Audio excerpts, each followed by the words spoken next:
Hello, brilliant entrepreneur. It's Tash Corbin here, and welcome to another episode of the Heart-Centered Business Podcast. This is episode number 235, which means you can find all the relevant links and show notes over at tashcorbin.com/235. This is a listener Q&A episode, and the question comes from the amazing Claire. She asks, how do I scale my membership to over 100 members? So if you've been thinking of starting a membership program, or you've got one that you'd love to scale to larger audiences, this is going to be a really helpful episode for you. Let's jump on in. I'm Tash Corbin, and this is the Heart-Centered Business Podcast. So this listener question comes from Claire Riley, and you can find out more about Claire at her website, which is claireriley.co. Claire asks, how do I scale my membership program? Now, Claire has been running her membership program, which is called Batch It Crazy. Yes, that sounds like something else, but that's not what it is. It's Batch It Crazy. She's been running it now for 3 years. She's got 35 active members as of when she submitted the question, and she's had over 70 members go through this membership in the time that she's been running it. And she said that the members are engaged, they love the program, she loves the content and the delivery, and she also said the launches work both with time-sensitive launches and evergreen funnels. And the question that she asked is, how do I scale this to bring in more members and maybe even have some more self-study content?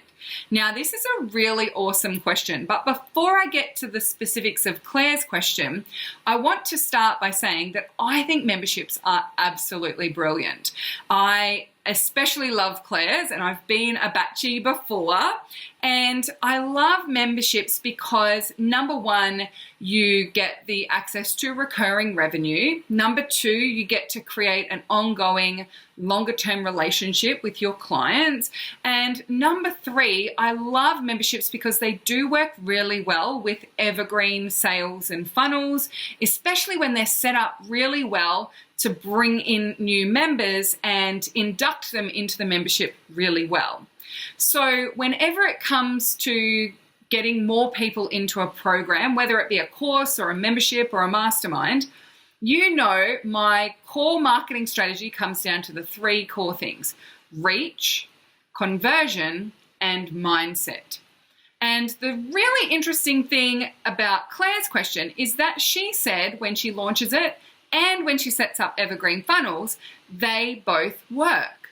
So the real question that I have for you, darling Claire, is why aren't you scaling it? It clearly looks to me like your membership is doing well. It has a great conversion rate.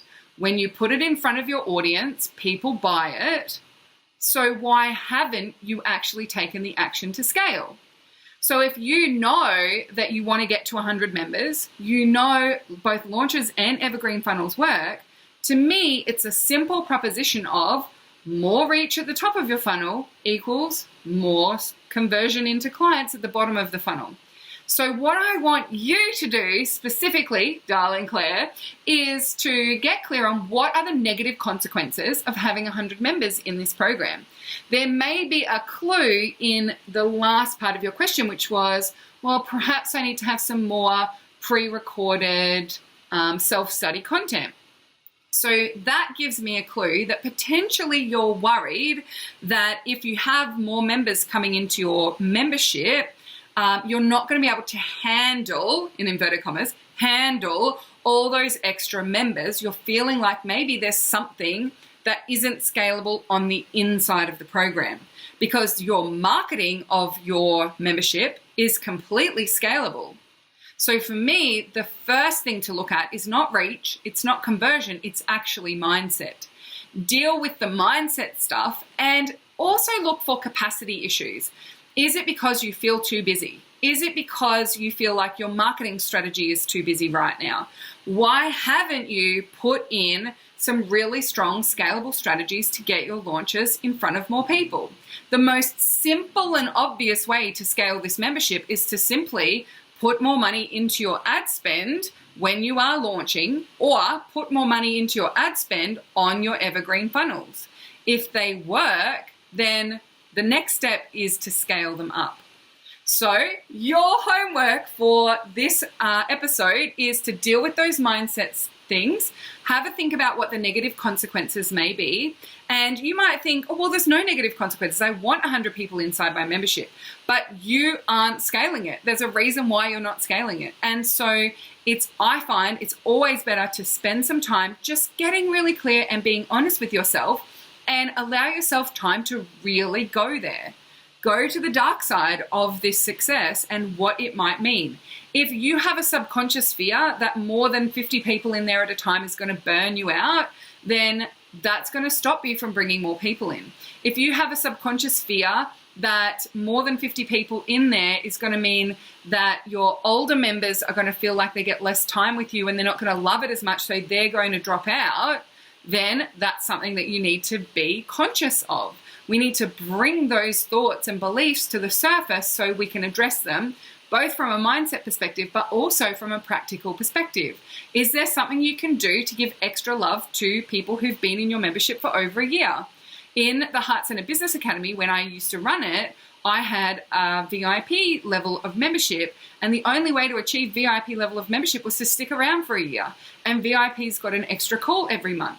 So that was a way that I could reward people for staying a little bit longer and make sure that those older clients, not older, but longer term clients, would feel like they're getting that extra time and attention from me without me having to give extra calls for every single person who was inside the program. So have a look at those negative consequences, deal with any of the mindset or the practical ways that you can address that, then get that ad spend up and let's get more people into Batch It Crazy. Thank you so much for joining me for this episode of the Heart Centered Business Podcast. I hope it's been helpful for you as well. And I'd love for you to come and join some chat in the group about this episode.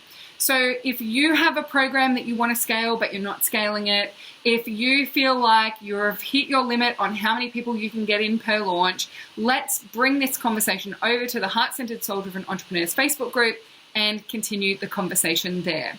All you need to do is use the hashtag #PodcastAha. Let me know you've been listening to episode number 235 and share your questions, comments, ahas, light bulbs, and discussion points about this juicy question that Claire has asked. Thank you so much for joining me for this episode of the Heart Centered Business Podcast. Until next time, I cannot wait to see you shine. Bye for now. Would you like more tips, tools, and resources to help you grow your heart-centered business? Head to tashcorbin.com today.